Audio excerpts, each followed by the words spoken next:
It's your girl, Patrina Dixon. It's my money lady. I'm so excited about this episode. You're going to find out in a moment why. So, if you don't know me, now you do. My name is Patrina Dixon, and I am known as the It's My Money Lady across the social platforms. And the reason being is because my jam is helping people become more financially astute, helping them think about money differently. So, I am a financial speaker. I've spoken across many different stages and outside of the country, as outside of the United States as well. I also talk a lot with young people in high schools and colleges. I also talk to adults at businesses, events, and many different other things. I also have a DIY platform. It's called It's My Money Academy. So if you can't get in a room with us, then you can drop down below and hit that link to the academy, and then you can learn how to do your money right by going through the information that's there. So drop down and take a look for the It's My Money Academy. But today, no further ado, I have Mr. Hassan Thomas.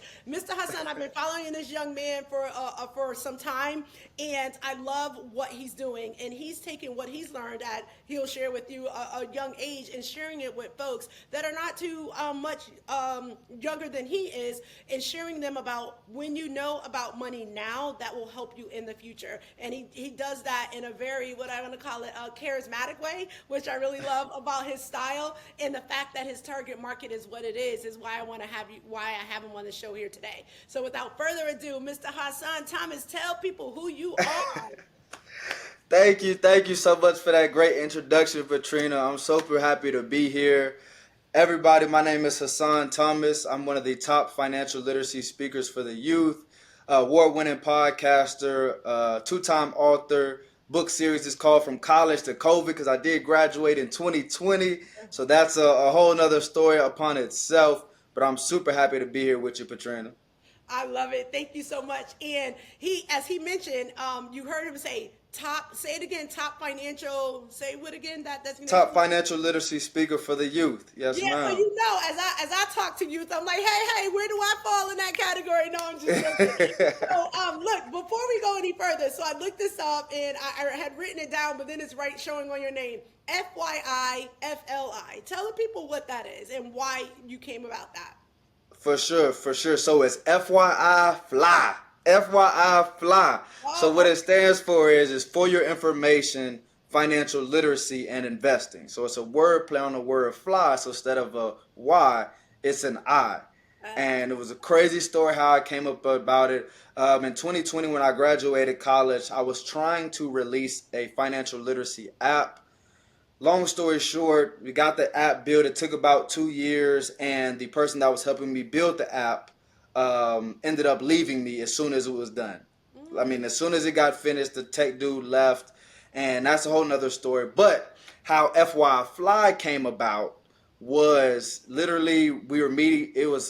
I think it was like 5 a.m. I had a meeting with the app developers at like 8 a.m. I woke up at 5 a.m. and I was like, FYI fly. I kid you not. Literally woke up out my sleep at 5 a.m. and was like, FYI fly. I called my mom and I was like, Mom, I got it. She was like, what, baby, you okay? Are you okay? I was like, Mom, I'm good. I got it though. FYI fly, for your information, financial literacy, and investing. So that was in 2020. We went ahead and started the podcast in August 28th of 2020. Since then, we've accumulated about 50,000 downloads, been listened to in 50 plus countries. And just last year, we won Podcast of the Year at the Southern Entertainment Awards. I love it. It's so funny. I love how the name came about and that it's so catchy, and especially working with youth, and you probably know this, we'll get to this in a minute. We know the things that we believe we know that the things they need to know about about their finances is, the literacy part. Like, we want to make sure they understand this, that, or the other. But they all want to know about investing. Like, every single classroom I get in front of, that when you ask them, what do you want to know about money? They say investing. Like, right away is that. So do you get that as well? The investing, like, the name included that because you know that would be attractive to the audience that you're talking to. 100%. 100%. It's not enough to just be saving our money nowadays. We have to make sure that our money is working for us. Yes. So I always tell the students, hey, while you, I'll be like, do we have a lot going on? Are we working hard? Okay, so while you're out there working hard, let your money work hard for you as well. So while you're grinding, let that money grind and compound over time and grow for you. Absolutely, absolutely. So now let's talk about the audience that your target market, if you will. And I Yeah. am correct in saying that's your target market, right? Yep. Okay. So, given the, did you tell me why you chose that target market? I guess that's the question. Why that age? Why not? People. There's other people that can also use the information that you share with your target market. Why did you choose the folks that you get in front of at the? And he's been at many different colleges, conferences, everywhere, talking to this audience. Why did you choose that audience? For sure. So I chose this audience because, and the audience that you're referring to is, I would say about 18, we say 16 through, I'll say 28, 29, 30. So that age range right there, I think is my specific sweet spot. And I really chose that audience because I can not tell them what to do. I can show them what I do, why I do it, and if you think it's smart, if you think it's a good plan, then you can do it. Yeah. But if not, I'm not gonna force you. I've never been the type to force things on people. So I'm like I said, I'm gonna show you what I do, why I believe it's good, why I believe it works, and if you think so as well, go ahead and do it. If not, hey, there's many other people like you. There's Anthony O'Neill. There's just so many different great people. Mark Russell, Better Wallet. I mean, just so many different people that you can listen to. But for me specifically, I wanted to be able to not tell people what to do, but more of show people and kind of take you along the journey as I'm growing, because wealth building is a journey. Yeah. You're not going to be you're not going to invest into one stock and then be rich the next day. Yeah. I hope that happens for you. It may happen for 1% of a person, but for 99% of us like me, it's going to be a journey. Everything in my life has been a journey, whether it was football, working up to be a starter to eventually get a scholarship to go play football in Tennessee, or whether it was financial education starting in 2020, speaking for free, volunteering, working DoorDash, working Uber Eats, and now where we're at now getting paid to get on these stages and actually speak and provide this transformational impact. Everything is a journey. So you might as well start now. I love that you use the word transformational. I say that as a part of my journey. I got started in teaching personal finance and business owners much later in life than you were starting. I wish I had known this information when I was your age, because I'd be a lot further off, right? A So lot. what made you start teaching? Oh, Because look at, he's turning the questions to me. Look at him. You can tell he's a podcast host. So I'll quickly tell you, and I tell this a lot, and I was gonna ask you this question, and then it'll lead me back to my question to you. yeah. I often share my story. And especially when I talk to the audiences like we've described, which are high school, so the eldest high school student up through college and beyond, I tell the story of, it's not about how much money you have, it's about the shift in mindset and and Yeah. understanding how money works, because I made a lot of money. I worked and I made a lot of money, but I spent the jokers as soon as I got it. I didn't have anything saved. I owned a home, but when I say owned a home, I had a mortgage and I was paying every month. I had a car, but I had a car payment. My daughter went to parochial school, so I had the things. I had nice purses, all of that. But Yeah. tell you, if my employer did not deposit one direct deposit, even though that direct deposit was sizable, everything would have blown up. What I knew about Wow. money was climb the corporate ladder, go to work. When you get that check, pay out to your bills. That's it. Not save, not invest, not any of that. So one day, there's things that happen that can, when I say happen, meaning a couple different distinct things that made me start to say, I need to be a student of money. But I was a full-blown woman, mother, single mom at the time, working a corporate job. So it wasn't like I Yeah. had a mess up, a divorce, I lost everything. I didn't. That's not my story. And it was, I want to know how to do money differently. So when I became the student Gotcha. of money, I'm like, oh my gosh, why didn't anyone tell me this? Like, it's not hard. It was, I got to the point where I didn't want to go through that cycle, like wanting something different but not changing anything. So I Yeah. started to change things. And there were two distinct people, not two people that had distinct tactics that I took on, right? But then now I'm those people, so I give them their credit, and usually when I'm talking, I say their name. But for this episode, I'm gonna say those people at that time, because it's been years ago now. I followed Yeah. them, I took on some of the stuff that they shared, and I really did what I want to call climb out of the hole, because I was that person that had bills come in the mail because it wasn't things electronic like it is now, and never opened them. Like I didn't, I'm like, I'm gonna pay for the roof because I was always taught as long as you have the roof paid for, everything else is questionable, right? So Yeah. I paid, sometimes I didn't. I'm being honest. Credit score, if the weather vane gave me the credit card, then my credit score is good. Not checking the score, I Uh, have no idea what that meant. So when I oh started Lord. becoming a student of that, I'm like, oh my gosh, I know, and I'm going to specifically say it in this way. People that look like me, I knew for sure because I ran with them. I went to church with them. I fellowship with them. I worked with them. They didn't know it either because who taught us? No one taught us. So I Nobody. became what I call those two people that I learned from. I became that for the populations that I got in front of. So I got certified, Got you. I did all the things, then I wrote the book, and then I sat back and said, what, how can this have been done differently? Like, what couldn't my mom have done? What couldn't my teacher have done? And that's when I was like, aha, I am going to write the book. The book is going to be geared towards high schoolers. My volume 1 is for high schoolers. And then I'm Yeah. going to high schools. I'm going out. Can I come and talk? Can I speak? And that's what I did. And from there, I literally, in the state that I used to live in, became the It's My Money Lady. And people would see me in the grocery store, It's My Money Lady. A lot of people didn't know my name Wow. because I became the money lady. I became that breath of, okay, I have a question about money. I know who to call and ask. I need to go to her. Yes, I have I have something in the budget or whatever. I want her to come and talk about this. She also has a book and is on Amazon. Like that was a big thing for people For to know sure. that I had that. So that's my It story. is. It wasn't about messed up. It wasn't. I mean, it was sort of about messed up, but it was like I'm making a lot. Why don't I have really something to show for it? Everything I have is owned by somebody else technically. So that's Yeah. what got me started, and it still continues to fuel me, as you can see now, because I know when I thought about money differently and I begin to treat it like you said, I wanted to work hard because I want to work not as hard anymore. I need the money to work for me, so I had to find the avenues to make that happen. So anyway, so that's why I got started. So now I'm No, flipping I that back love to that. you. Yeah, why? Like that's why I went to youth, because I didn't want them to be like I was. I got in a hole. I made a lot and I was spending a lot. It was like, I want you to know before you get into this situation that you can do it differently. And so that's why I got started, and why I got started with the audience that I started it with. So now my question Yeah. to you is why, oh, let me add one more thing before I bring the question to you. And that is, when I wanted to get started, a year before I got started, a lot of people said, you want to talk to high schoolers and college age folks, but they're not going to relate to you, because I am much older. I know I may look like I'm not, but I am. Come on now. You know black don't crack. Come on now.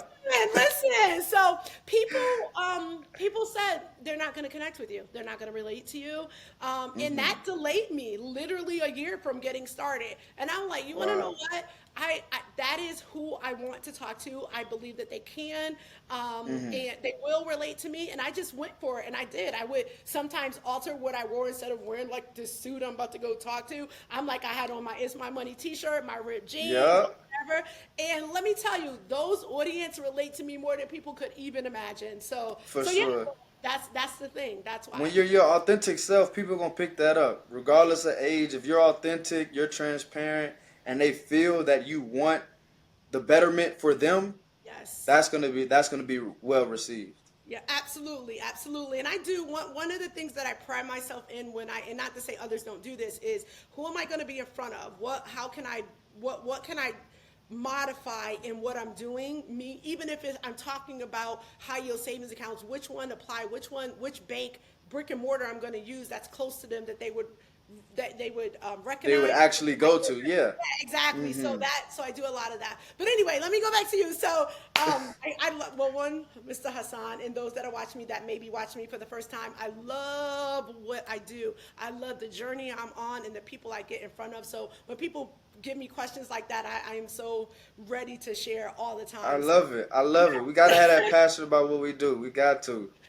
Yeah. So for you, I watch like the various audience you get in. One of the things I completely enjoy the way that you do it. Like you really I watch the people and how they engage and the way you try to engage them. Tell me how you go about preparing to do that. Like, I know you love what you do as well, but every audience you get in front is different, but you are successful in doing that in each of the, at least what I see, right? Which I know I'm not seeing everything, but what do you think contribute to people relating to you, and how do you get them engaged? Like physically they be engaged, like slapping your hand and, Yeah. responding back to your chants. Like, how do you get to do that? How do you get them to For, do that?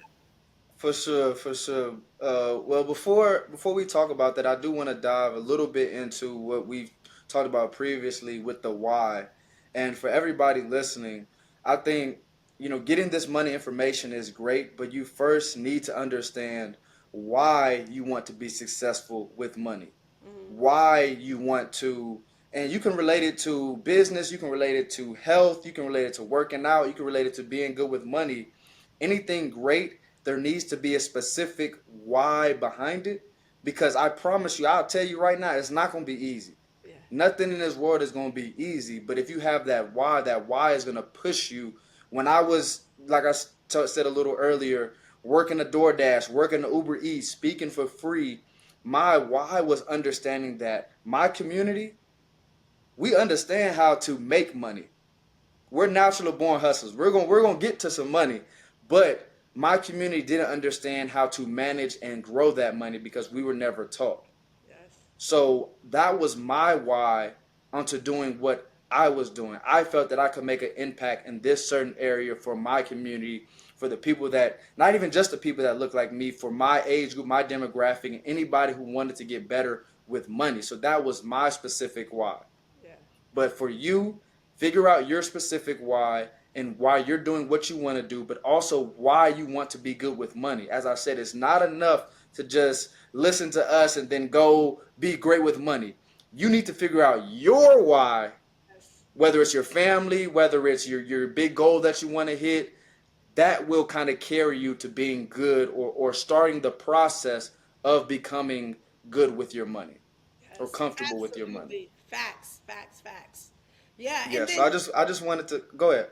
no, I'm glad that you add that. Make sure that we went back to that because it's really important. And the why is going to be different for everybody.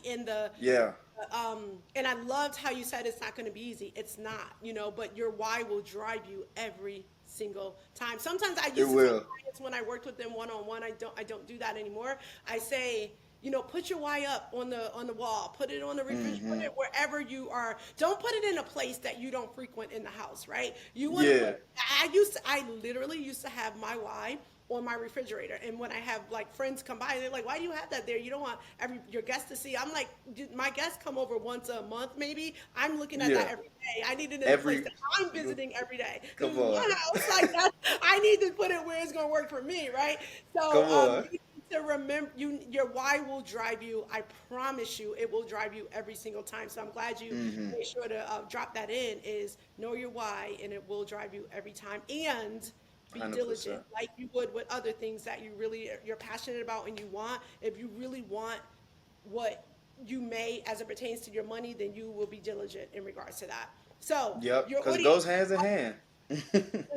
Listen, and wait. Before I even have you answer that question, when we say money work for you, like you said that, I said that. Tell them what that means. Give them some examples of how the money can work for them. For sure. You already mentioned it with that high yield savings account. That was a perfect example. We don't save our money in the regular bank accounts anymore. We don't want 0.0003% interest back on our money. And as we remember from middle school math, anything times zero is gonna be zero. So the money that you have in your regular big brand bank account, I'm not gonna say any names on here, but just the regular big brand bank accounts that you have, check the interest you're getting. It's probably gonna look like 0.0003. Yes. So look into high yield savings account like Patrina mentioned. It's literally the same thing, but it's an online bank account where you get more bang back for your buck. That's Yes. all it is. Setting it up automatically. I'm a huge believer in automation. Yes. Back in the 80s and the 70s, they didn't have that option. Yeah. That wasn't Hello. an option. Hello. That wasn't there. So let's take advantage of this technology that we have nowadays. Take 5 minutes, maybe 10 at the max, and set up automated saving, Yes. automated investing. If Yes. you can, automated bill pay. Because you paying them bills on time is the highest credit or is the highest factor to your credit score.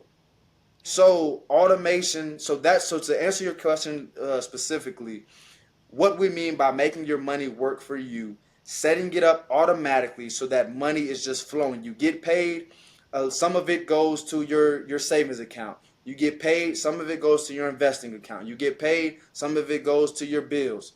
Boom. That's making your money work for you so you don't have to think about it anymore. Now you can think about growing it. How are we going to grow it instead of just on the day to day? I got paid here, let me withdraw and then save in my shoebox. Yeah. Like that is too much. We ain't got time for that no more. You don't got time. And then, woo, you like, I knew this conversation would be like this because you were touching on so many things that I talk about often and that people are doing today. Like, people tell me about the shoebox, right? And I say to them, because this, real life examples we're talking about here. I had a Yeah. girlfriend that came home from church and her apartment was on fire, like Oh beyond her my God. control. Yes. So what about the money that would have been in that shoebox? What happens to that money? It's gone up in smoke. So we don't think that it can't Ain't no happen. FDIC insurance on that shoebox money. Listen, Hassan, you better talk about it. There is no FDIC insurance on that, so the money is gone. And secondly, Facts. to what he's just talking about, if you put 100 in there, if you put 200, if you put 1,000, all it is 1,000. It doesn't grow unless you put more in. This way that we're talking about, you're getting money from the bank. The growth on your money comes from the bank. So it's just no comparison at all. And those that think that they don't trust banks, like, I get that a lot. Do you also get that, and how do you respond to that? That's a great question. I definitely do get that. But some of it, you just have to go out there and try and talk to people. You have to go out there and build that relationship with the bank. And I definitely do understand it because we've taken, especially for the young folks, we're taking some of our traumatic experiences that our parents or guardians have told us and we're holding it with us. Yes. So you kind of have to, that was their experience. You kind of have to get your own experience and go build that relationship with the bank. Ask your friends, who are your friends banking with? Take that word of mouth approach. And if you don't have any friends that have banks, who are your professors? Who are your teachers? Who are your at the Boys and Girls Club, your administrator? Who are they banking with? And ask them what the benefits are. Why ask back to that why. Ask why. Well, Yeah. why should I be banking? What benefits are you going to give me for banking with you? Yeah, So exactly. ask those different questions, and I think that's what kind of, because once we know, then we'll be more confident in making that decision. But when we don't know something, we're gonna naturally have fear from it and stay away from it. So I would, like you said, get out there, ask some questions, continue to listen to podcasts like ours, have conversations with people like us, so you can become more familiar and hear these stories. And I'll tell you. Remember how I told you earlier? I'm not gonna tell you what to do. I'm gonna show you what I do, tell you why, and then let you make a decision from there. So I got my first, well, not my, I would say my first adult consistent kind of high paying job last year. So that allowed me, because my first 3 years out of college from 2020 to 2023, it was nothing but building my personal brand, my personal business, and working side hustles. Because the personal brand wasn't branded how I needed to brand, It wasn't branded. The brand wasn't branded. So I had to work them side hustle job to get some income flowing, get income coming in. But last year I was blessed to start working with the largest financial wellness company for college students called iGrad. iGrad Financial Wellness. and just a blessing of that I get to now. I'm the student athlete engagement manager there, Love it. and now I get to combine my first passion of sports and athletics with my current passion of financial education. So that has been a huge blessing, but that has also allowed me to have consistent income. Yeah. Consistent, that ain't nothing better than, I love being an entrepreneur. I'm all for it, but consistent income, oh my goodness. You talk Yeah. about just feeling comfortable and feel like you have something to fall back on. That's what that consistent income can do for you. But just saying that, I brought that up to say, so now I'm able to start saving for my own home. I Mm. still live with my parents. I'm not ashamed of it. I'm saving. I'm grinding. It's super expensive out here. I'm in Florida. So another reason why it's super expensive. But I have a high yield savings account that I'm putting away money from my check automatically. Yeah. Automatically. So I don't even see that money coming into my main checking account.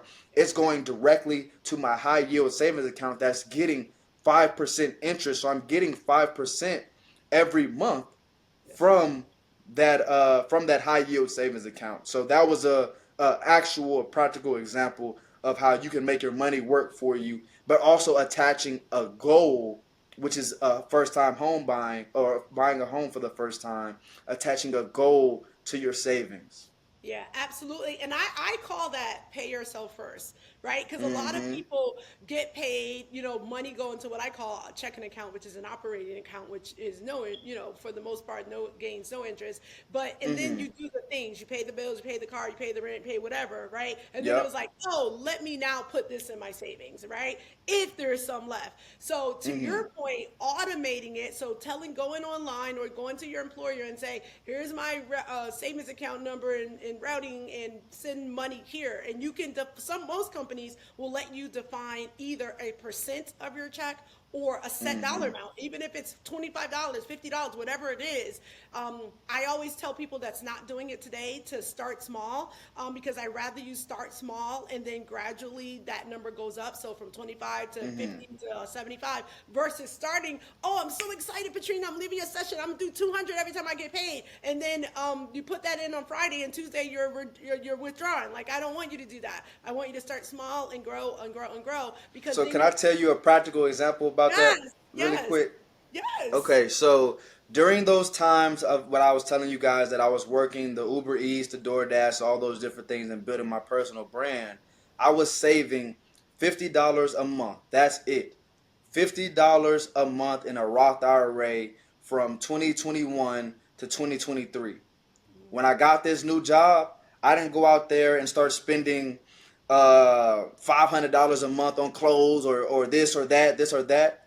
You know what I did? I raised my investments. I Yes. raised my investments. So instead of $50 a month now, we went up to $250 a month because our income raised. Yes. So that is a perfect example of how starting at $50 a month, $25 a month, $10 a month, but whenever you start getting paid more, then you start saving and investing more. Yes. Exactly right. Exactly. And that I just we probably could go on and on, right? Just because we're just at in sync. We align. We right here. We right here with it. What? And and people, you have to think about when life happens, you have to take care of it, which means you have to have something to be able to take care of it, right? And not always Mm-hmm. revert to credit cards, because even if you did that, you still have to pay the bill. So you want to put stuff aside so that you can handle stuff, right? So that's Yeah. what that's all about, an automation, automation, automation. And then whatever goes into what I call the checking account, the operating account, where the bulk of the money may go, then that is where you pay all the stuff, right? And to Hassan's point, if you can automate that as well, then do that. But do know Mm-hmm. that your employer can direct the money into this high yield savings that we're talking about here today. Okay, so Yes. now we've shared them. They have to have a why. We've given them some examples of how the money can work for them, right? Mm-hmm. Now, when people are, you touched this a little bit, but I want to pull this out a little bit more. For Sometimes sure. people take on what their parents, their grandparents bring on, right? They're afraid of the bank. We talked about, they use language like we don't have it, we don't have enough. That's for them. That's for people that make this, make that.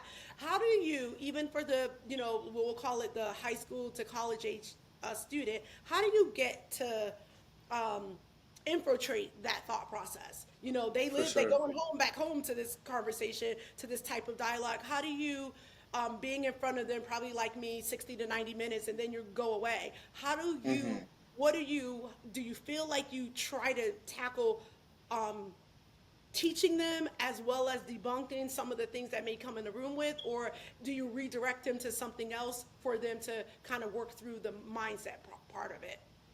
No, that's really good. That's really good. So first, I would say it starts with, and I always tell them, we live in a time where we're able to literally escape our physical environment through a digital environment.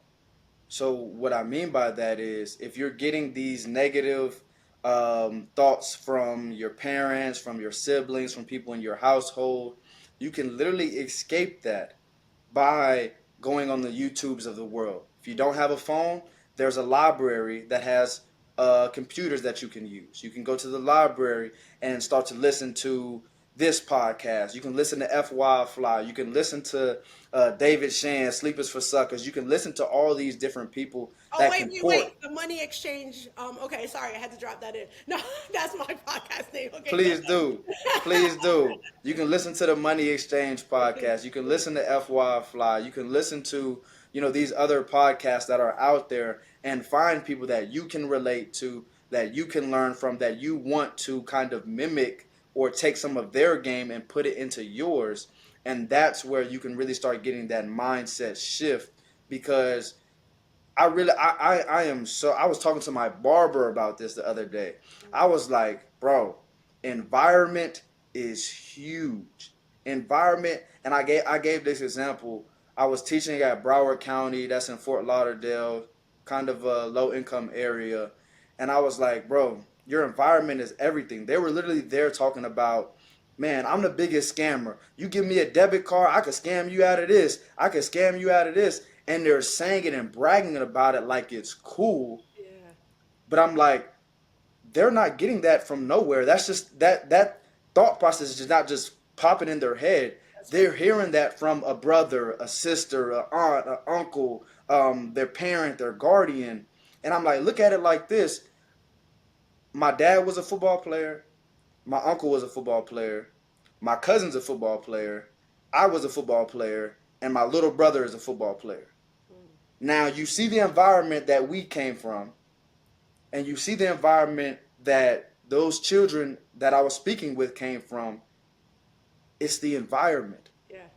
So if you can escape that environment, we have an opportunity now to escape that physical environment through digital, through podcasts, through YouTube, through Instagram, TikTok, looking at the right things to kind of give us another viewpoint, give us another perspective on the things that are going on in our lives, in our world. So to answer that question, I would try to switch up some of the things that you're listening to, that you're hearing, and that's what I try to do for the students. I try to pour into them, put positive things into their light. I show up, fly us in a room to let them know, hey, you don't have to be that drug dealer on the corner to show up fly. You don't have to be the superstar athlete to show up fresh and feel yourself. You just have to have a passion. You have to love people, and you gotta be right with your money. You have Yeah, to be right with your money, because that brings that confidence that you can show up in exactly. that room and talk that talk and show up and walk that walk too. Yes, yeah, exactly right. And then one of the things, so that was very enlightening, because we both seem like we come across that a lot because of the I want to say the opportunities that, or I want to say opportunities, the people that we work with and have the opportunity to get in front of, they are people that are that have the situation that you talked about, or sometimes it's mixed with both. And what I find, and it sounds like you are as well, is they are thirsty for more and trying to find more. So that's why it's really important with those like Broward County you talked about, continue to bring you in there, because the more they can see it, or see, even if it's you, the one person coming in there frequently, the more it seems possible. So that's why Yeah. I love the fact, to your point, through these digital platforms, we're people like us, and when I say us, I don't just mean color, just people like us that's doing the thing, whatever For wherever sure. that person looks like, and bringing authentic, accurate, information to them, that there is possibilities. There is possibilities, and that's why I like to say to people, you may not be able to get in a room with me, but I have a podcast, I have a blog, I have a YouTube channel. So there are all, which if you like to watch it, listen to it, read it, it's there for you. So there is no Gotcha. excuse anymore. There is no excuse. So, and to your point, you dropped various different names of people that are also out there doing the thing for the community, and there's avenues. So there is so many. And the other thing is, what I heard in getting started is so many people are doing this, and there are a lot of people out here doing it, because there's a lot of people that need the information, and then people that gravitate to you will gravitate to you. The people that gravitate to me will gravitate to me. Like, I think Literally. everybody that has the knowledge to do what we're doing can do it, because there's a lot of people that still are, in debt. There's a lot of people still that aren't investing. There's a lot of people that still don't have high yield savings. So I Yep. say the more the merrier. I see everybody as a colleague, as opposed to a competitor. So it's just like, let's go out here and let's help people better understand that they can do money differently. If I always say, if I can do it, which I'm no different from the next person, just somebody who was very intentional about getting to the why, or making sure the why was in front of her, and then Yep. executing. That's where I see the biggest. I can see one of the differences than people that get to the next place versus not, is the execution. They'll come in the room, they'll read the book, but what did you do from that data? Like, did you just read the Exactly. book? Did you just spend time with me? But if you don't execute at least on one thing to make the change, then you just hung out with a cool girl. But I want you to at least execute You on ain't one thing lying. you believe. So yeah, Yeah, I so believe education without application is worthless. If right, you that's a educate and get bar. that That's a knowledge, bar. Like my dude Ash would say, that's a bar. yep, yep. Like I said, if you just getting that education, not actually applying it, there was no reason for you to learn it. So Yes. if you when you get that education, get educated, find your why, because that why is gonna push you when it gets hard, and then make you a plan and make you a play. That's Yeah. all it is. Hey, you dropping bars. I love it. Okay, so now a couple more questions for you. So I want to get For to, sure. you said student athlete, and now you're working with, what's the name of the organization again? It's called I grad. So like I graduate, but I grad. Okay, I remember seeing it on LinkedIn. So now we have, students that are able to get money while they're still in school. Is that predominantly who you work with through iGrad? Mm-hmm. Yeah. Yes. So student athletes, collegiate student athletes. Mm-hmm. Yes. And so, okay, so talk to me about that particular audience, because I believe that's a special message. And I say that Oh yeah. because um, sometimes there's student athletes that may not have come from money, or have access to the type of money they would through, and tell people what NIL means. Mm-hmm. Tell Yeah. So people. NIL is name, image, and likeness. So now student athletes since 2021, they're now able to get paid off that their name, image, and likeness, because before these colleges were making billions with a B. They're making billions off the blood, sweat, and tears of these collegiate athletes, and they weren't getting any compensation from it. Yes, they had a scholarship, so their schooling, their room and board was paid for, but anything above that, they're walking around campus broke. They're walking around, can't get any food outside of the dining halls. So that's where in 2021 the rule changed that student athletes could now be paid off their name, image, and likeness. So there's two avenues for student athletes to be paid now. So you have regular name, image, and likeness, which is brands, companies paying the student athletes to market, to advertise, and things of that nature. And also now, which is kind of creating the craziness in the world, there's collectives. So before, I think everybody may or may not know what a booster is, but a booster is an alumni of the school who gives back money to help the school, whether it's with sports or whether it's with endowment or whether it's with facilities. But that's what a booster was called back in the day. Now it's called a collective.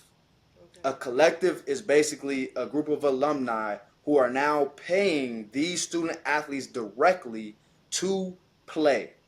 Mm. So they're paying the high school athlete to come to the school. They're paying the athlete that's at North Carolina to transfer to South Carolina. So there's a lot of things going on behind the scenes and under. So there's just a lot of different things right now with this NIL space. So when it comes to the education piece, Yes. these student athletes need to be educated on one, taxes. They've never had to worry about taxes. Now the NCAA passed a rule, I would say about a month ago, that student athletes are now going to be paid as employees of the college. Mm. They are now going to be paid as employees of the college. So they have to understand the tax implications that come with that. And not only with that, now they're doing brand deals with, they're basically CEOs of their own brands. If we want to break it down to what it is, these student athletes nowadays are CEO of their own brands. So they have to understand money management. They have to understand taxes. They have to understand legal. They have to understand how to build out a team. They have to understand the social media aspect, how to brand and market themselves on social media. So not only are they, when I was in school, I was a student athlete, period. Now they are student, athlete, influencer, entrepreneurs. Mm. Yeah. And so the education to that person, so one, they're college students. So the first word you said is student, right? So Mm-hmm. they're going through trying to get their education. My daughter played D3 and they were always on the road. So I can't even imagine how D1 is because they stayed on the bus doing work on the bus, like, and she was Yeah. D1. So what I'm trying to get at is, do you think that there's going to be an insertion of required financial education for student athletes? That's the question right there. Do you Mm-hmm. foresee that happening, or opportunity for people like us to accompanying programming for people that are student athlete, CEO? What did you say? Student athlete, entrepreneur, Influencer, influencer, entrepreneurs. entrepreneur. Like they need. It's because I know I was successful in Connecticut getting a law passed that high school students must pass financial literacy course before graduation. That's great, Mm-hmm. right? But student athletes that may already be athletes or may not be in one of the states that Connecticut was the 21st state that passed it at that time, which was June last year. But Okay. what this population, that population you're talking about, may have not gotten that. They may not live in a state that requires it right now. So they're going in as a student athlete into school with the opportunities that you Mm-hmm. mentioned, taking on now the various hats that you just described.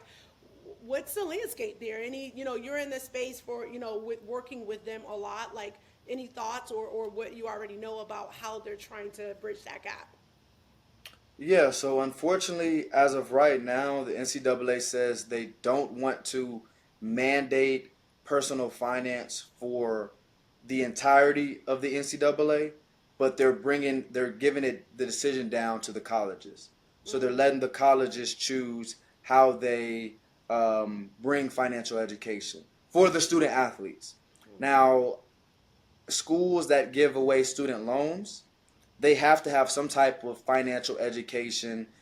Doesn't have to be anything crazy, but they do need to have some type of financial programming that at least mentions the student loan debt and obligation that the student is about to take upon themselves. But for specifically student athletes dealing with NIL, the NCAA is leaving it up to the colleges on how they want to deal with that and bring that education.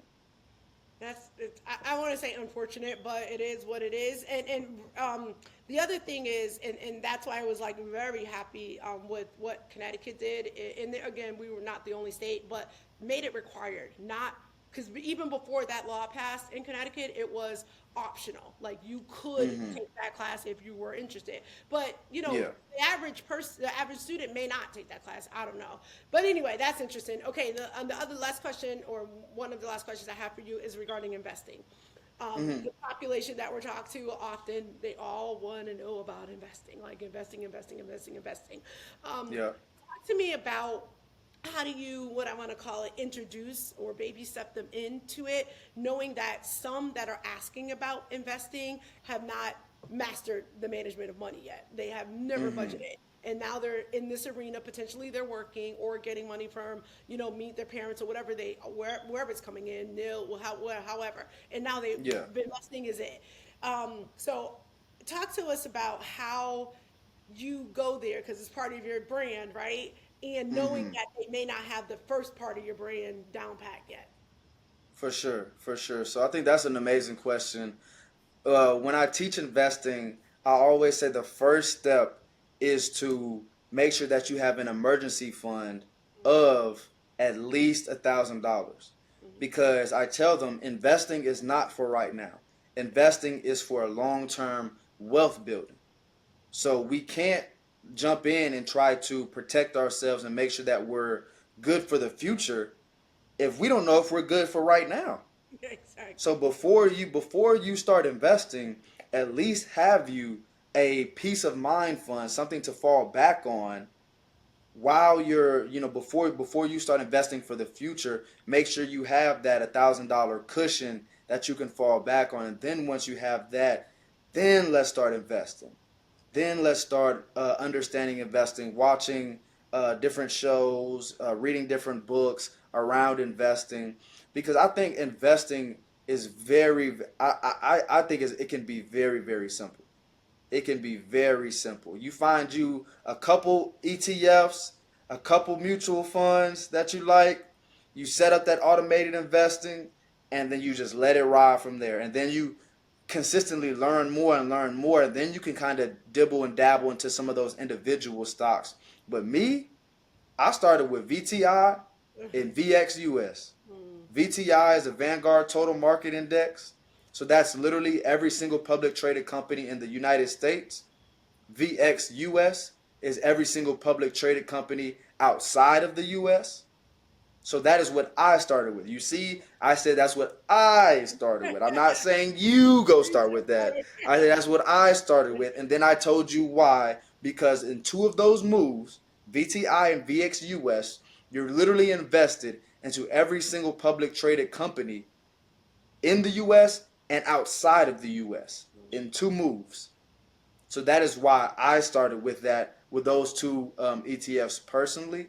But I think investing can be very simple. Investing is more of a knowledge based, and once you have that knowledge, now it's time to execute. Trading, on the other hand, is a skill based activity. You have to learn how to trade, and then you have to practice to get good at it, just like LeBron James had to practice to get good at basketball. It's a skill based activity. So I'm not a trader. A trader is for short term profitability. Investing is for long term wealth building. It is a difference. Yeah, exactly. And if you're interested in trading, my girl Terry Droma is the beast in trading. So She is. She is. I've heard about her for a long time, for my gosh, sure. she's amazing and a great teacher on the topic. Like she's amazing. Okay. So yeah. So just you just gave a wealth of information. Like I love your energy. I love how you talk about it. I love how how you put stuff down. I can imagine you in a room.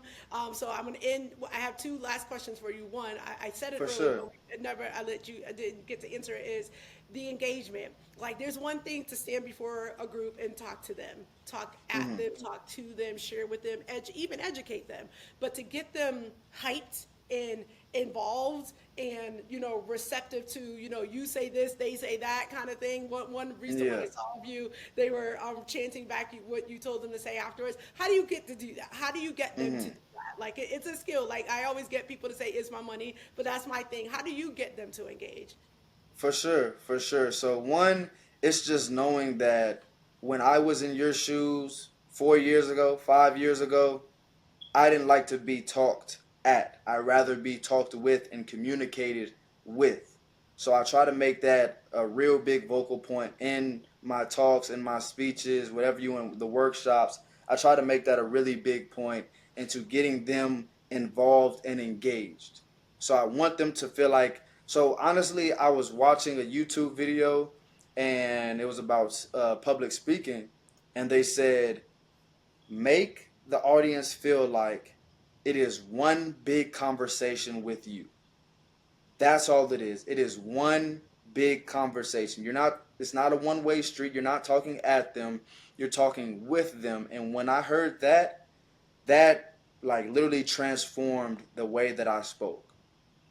I didn't like when I first started speaking, I thought I had to be like the presidential President Obama or JFK speaking, but when I heard that, I'm like, wow, I can literally just get on stage and have a big conversation with 300 people, 500 people, 700 people, and have that conversation with them. Get off stage and walk around and talk with them, high five with them before I even talk about money.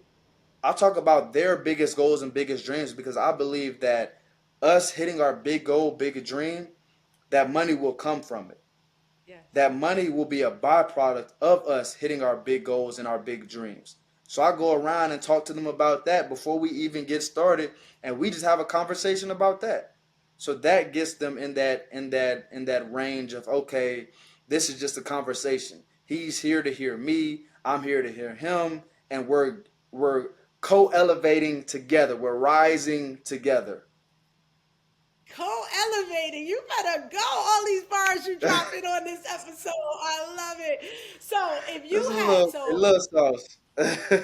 look, bars. I remember my boy Ash Cash used to say it all the time. That's a bar, that's a bar, that's a bar. He used to say Yep. he used to do it there all the time. He used to say that. But okay, so our your target audience is who they are, but this show is watched by people of all ages from different countries. If you had to Mhm. leave 3 tips with somebody like this is it, this is the year, more in 24, I am going to take control of my money. Give us 3 tips that you want to leave them with. I love that. I love that. So the three tips that I would leave you all with is one, to first find your why. Or maybe you should find your goals first, your biggest goals that you want to do with your money, with your health, with your life, your dreams. Find your big goal, your big dream. Define what that is, and then define why you want to hit that goal. Why you want to have this certain amount of money. Why you want to do that. And then create you a plan to get that, and then make a play. So I'll scoop make a plan and make a play as a third one. Let's combine that. So the first one is to define and find your big goal, your big dream. The second piece is define why you want that, why you're going to push through the hard obstacles, because it is going to be hard. You may be the 1%, and I clap you up if you are. That's going to blow up. That's going to start today and blow up tomorrow. If you're that 1%, I'm happy for you. But for 99% of us, it's not going to happen like that. So you're going to have to find your why on why you're going to push through those tough obstacles. And then once you push through those tough obstacles, you make that plan on how you're going to accomplish that big goal and big dream, and then go out there and make a play. Yes, yes. Well, you heard it here. Mr. Hassan Thomas dropped it down. So you know when people hear this, if they're not already following you, they are going to want to find you. So what do you have going on? What do you need them to check out and where they can regularly see you? Let them know now. For sure, for sure. I just want to thank you first of all for, having me on the show. I really do appreciate it. Your energy is contagious, and I just love talking with like-minded individuals who are really on the same wave of giving back, talking about finances, talking about money, making it relatable and relevant for our audience. So I appreciate you for having me on. I really do. You're welcome. And for everybody listening, y'all can find me at FYI Fly. That is FYIFLI. You can find that on Instagram. You can follow my personal page at CEO Sani. That's CEOSANNI. That is Instagram. I'm also on LinkedIn at Hassan Thomas. It's HASSAN. Last name Thomas. And you can also check me out. Check out my book, From College to COVID to Recession, a guide to making and managing money during an economic downfall. You can check that out at aftercovidmoneybook.com. Love it. That Love is it. aftercovidmoneybook.com. And those links are going to be down below. So go and check Mr. Hassan out. Make sure you're following him on the platforms that you're on. Thank you so much. I appreciate you for being on. Your energy is also contagious. And I love those that are out there trying to help our community think about money differently and do money differently and know that it can work, have it work harder for you than you're working for it. So I appreciate you. Thank you so much. And with that, y'all, thank you. For those of you that always are here keeping it locked in with me, I appreciate you. Those of you that are new to the show, hope you enjoyed. Make sure you drop down and leave a comment. Oh, before you do that, hit subscribe first. And if you're not following, make sure you follow. And then you can go ahead and leave your comment. And then if you really enjoyed and think other people can benefit, go ahead and share this baby to those that may be interested and could benefit from what they're hearing here. Again, Patrina Dixon, it's been another great show. Thank you so much.